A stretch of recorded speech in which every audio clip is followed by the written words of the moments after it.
So I started doing track days about 4 years ago. I did 2 track days and then decided I wanted something more competitive. I had more of an urge than what like track days offered.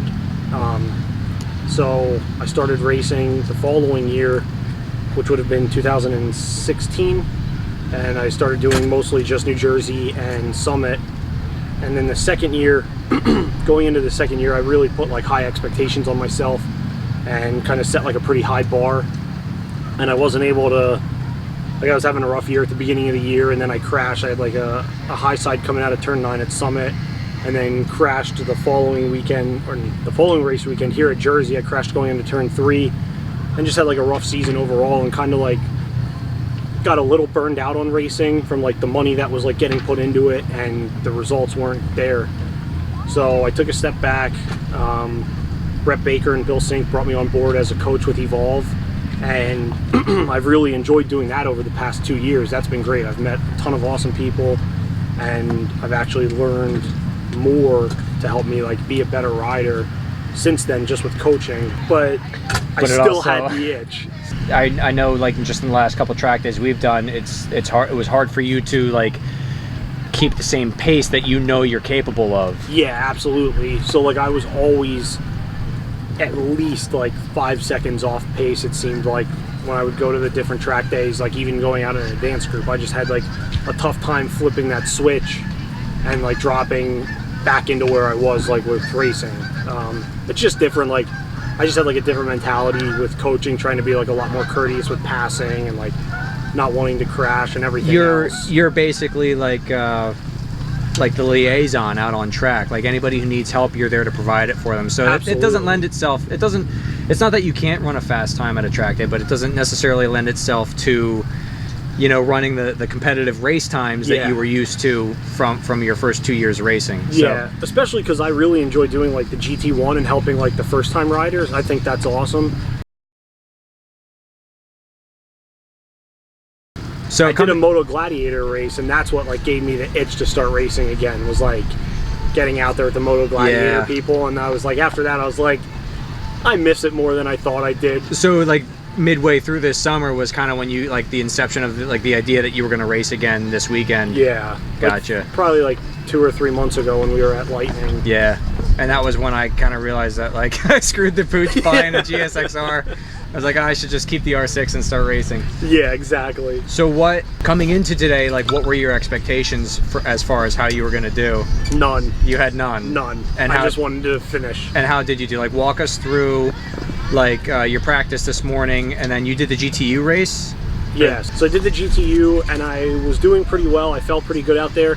And then I had a little mechanical issue. I'm not exactly sure what happened because the bike was fine then.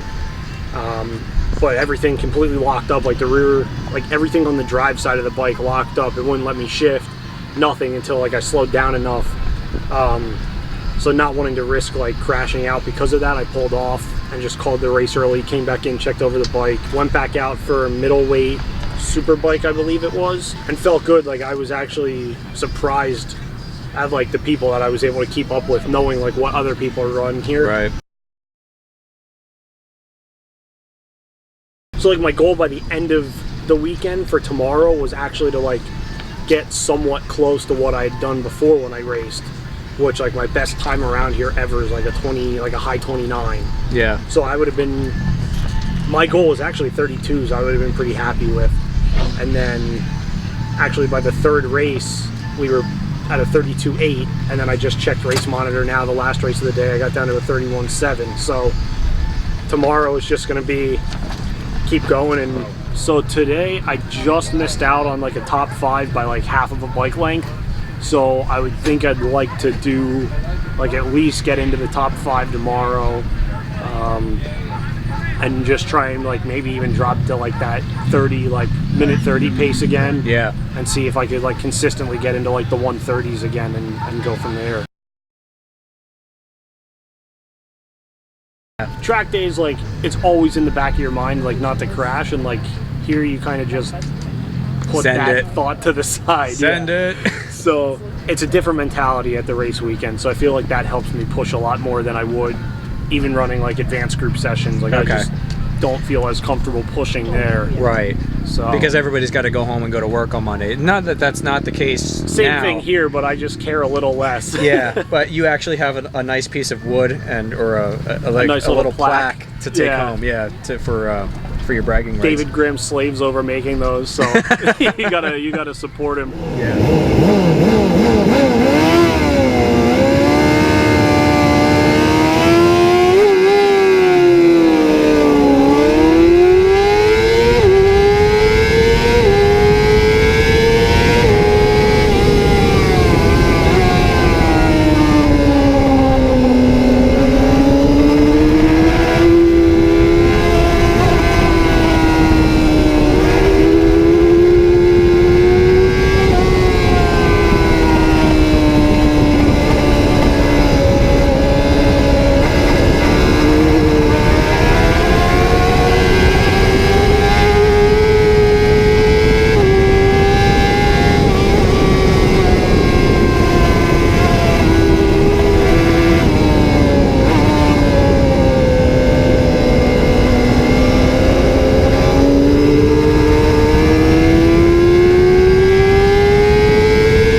Oh, you cracked off a 130. no, I didn't. Yeah, you did. So says the lady. I hope she's right. The lady that was over there, she asked me who I was watching, so she kept an eye on you. She said, I said, all he's trying to do is hit a 30. And she told me that you hit one, so. Dude, I was in third for half the race. I was hoping so badly I could hold it. So, closing thoughts for the weekend, where your expectations were and where you ended up, what do you think? So, coming into the weekend, like I said yesterday, I didn't have any expectations. I just wanted to, like, personally feel like I hadn't lost anything after taking 2 years off from racing. And even after the first day, like, I had done way more in the end of the first day than I thought I would have even by the end of the weekend. I was hoping to, like, just be consistent with 32s, and I was able to click off at 31.7 the last race of Saturday. So then coming into today, I was just hoping to, like, just drop more time. I would have really liked to hit a 30 again. And after the first race, I had 3 races today, so after the first race, I was just running consistent 32s again, which wasn't bad. I was still happy with that. And then the second race, I got a really good start and was able to hang with the leaders a lot longer. And then 2 guys got me going into turn 5, I believe. And then once I latched onto them and was, like, really, really pushing again, I was able to get click off a 130.9. So you just eked in the 130. Hey, it counts, man. Good enough for me. Yeah, you're there. So what happened with the last race? So we gridded up twice for middleweight superbike. Each time on the out lap there was a wreck that got red flagged, which then they ended up just pushing the race off to the end of the day so that they could try and get the other 2 races in. I believe it was lightweight Grand Prix or 500 Super Sport or something, the small bikes. The second to last race, they also had a red flag. Had a red flag, and at that point it was 6:15. And there's just not enough time to get 2 races in plus ours. So pushed your restart, restart off the end of the day. Yeah, so. Pretty much just run out of track time at that point. Once it hits 6 o'clock, they're pretty much limited with what they can do. Yeah. So unfortunately, didn't get that 3rd race in to see what we could do, but all in all, it was still a success. Yeah, for sure. I'd call it a success. I was psyched for you. I was like, oh, man. And then I came back, when you came back and I told you hit a 30, I was like, I hope she wasn't wrong. Get your hopes I didn't even believe you. Like, it felt fast, but it didn't feel...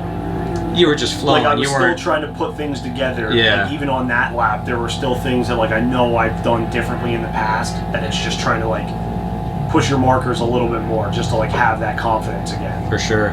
But so what's the rest of the year look like for you, and going forward, what are your plans for next year? Probably just coaching the rest of the year. I gotta take a look at the schedule and see what dates are left. And then the rest of the year, or next year, probably about the same thing. Probably just coaching and maybe do like 1 or 2 rounds again. Same thing as this year. Like, hopefully hit a round, but we'll see. Maybe I'll be there. Hopefully. Yeah. Any final words for the viewers who are now somewhat familiar with you, or some final closing thoughts on the weekend? Like I said, I think all in all, the weekend was a huge success. It was super nice to see everybody again, and like all the CCS staff, they're great. So hopefully I'll see everybody at the next Evolve Day that I'm at. So Sean doesn't have to be that guy, I will. Like and subscribe to the channel, and hopefully he'll put out some more good content. Yeah, hopefully I'm not going anywhere. All right, thanks for watching. Thanks, Ryan.